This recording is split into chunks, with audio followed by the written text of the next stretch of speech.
Dibayar berapa Bu sama imam besar? Wis, besar sekali. Sangat besar. Sangat besar. Selama berprofesi sebagai Iya, sebagai pengacara, belum pernah sebesar ini, Mas. belum pernah sebesar ini Bu ya? Suatu ketika kami akan mati, maka anak-anak kamilah yang akan melanjutkan. Jika tidak ada ulama, siapa yang akan mengajarkan mereka tentang Islam? Siapa yang akan mengajarkan kepada mereka tentang mengenal Allah?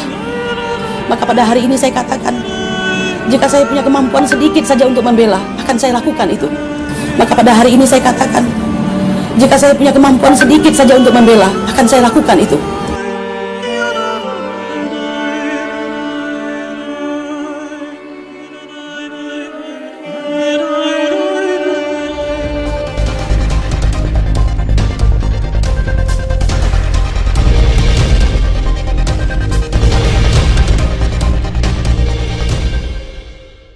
Permasalahan di Indonesia bukan kita tidak mau patuh kepada aturan, tapi pemerintah menerapkan aturan yang sangat-sangat tidak adil.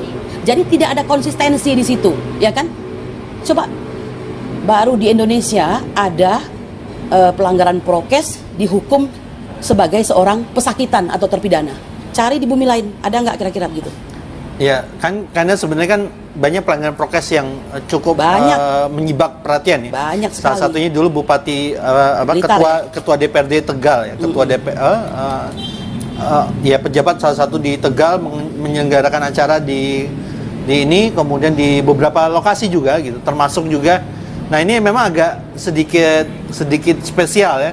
Kasusnya Habib Rizik Syihab ini ditahan bahkan beliau padahal sudah membayar denda. Sebenarnya iya. Faktanya Bu, kalau sudah bayar denda 50 juta gitu, kan masyarakat pengen tahu sebenarnya. Ketika sudah bayar denda 50 juta dan itu baru pertama kali terjadi pelanggaran ya. Karena kan ada di kasus-kasus tertentu, misalnya ada kafe yang buka tiap kali dan dia sudah didenda berapa kali. Kenapa harus menurut Ibu ini kenapa sampai Habib Rizik Syihab ini ya itu ditersangkakan bahkan ditahan gitu? Itu pertanyaan yang sama, Mas. Oh gitu ya? Pertanyaan setiap orang, ya kan? Nah, padahal kalau Anda mendengarkan ya keterangan ahli hukum pidana, Dr. Abdul Khoir Ramadan ya, kan Habib Rizik ini kasusnya adalah prokes begitu kan, pelanggaran prokes.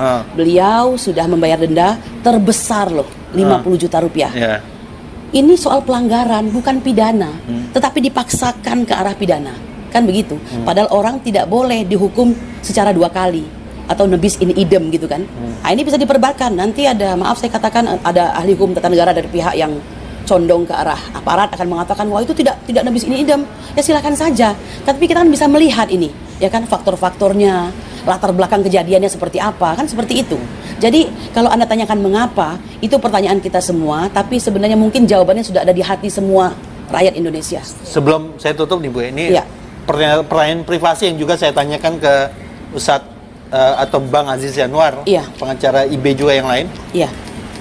Dibayar berapa Bu sama imam besar? Wis, besar sekali. Sangat besar.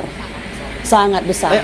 Selama berprofesi sebagai pengacara, belum pernah sebesar ini, Mas. Belum pernah sebesar ini Bu ya? Padahal saya belum tahu bayarannya ya, tapi paling tidak hati saya menjadi lembut. Saya gampang terharu, ya kan. Saya lebih banyak berdoa. Saya mulai melihat tentang kebenaran-kebenaran kalimat-kalimat Allah begitu kan. Nah, tapi kalau yang lainnya terserah Allah Subhanahu wa taala. Mungkin ini klien yang cukup spesial ya. Artinya kita nggak dikasih tahu angkanya berapa nih, dibayar berapa. Tapi beliau mengatakan sangat lebih besar daripada klien-klien sebelumnya, Bu. Ya, itu besarnya itu sesuai janji Allah, ya. Nah, itulah. Jadi berapa besarnya saya nggak tahu. Nah, tapi yang penting ya, Mas ya, bahwa kenapa Anda katakan saya mau membela? Bagi saya ulama itu seperti suluh dalam gelap, bintang-bintang di kegelapan malam. Suatu ketika kami akan mati, maka anak-anak kamilah yang akan melanjutkan. Jika tidak ada ulama, siapa yang akan mengajarkan mereka tentang Islam?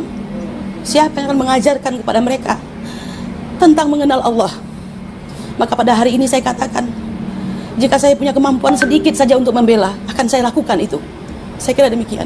Ya, insya Allah teman-teman semuanya, ini wawancara kita dengan Bu Kurnia, salah satu pengacara dari Imam Besar Habib Rizik Syihab. Assalamualaikum warahmatullahi wabarakatuh. Waalaikumsalam warahmatullahi wabarakatuh.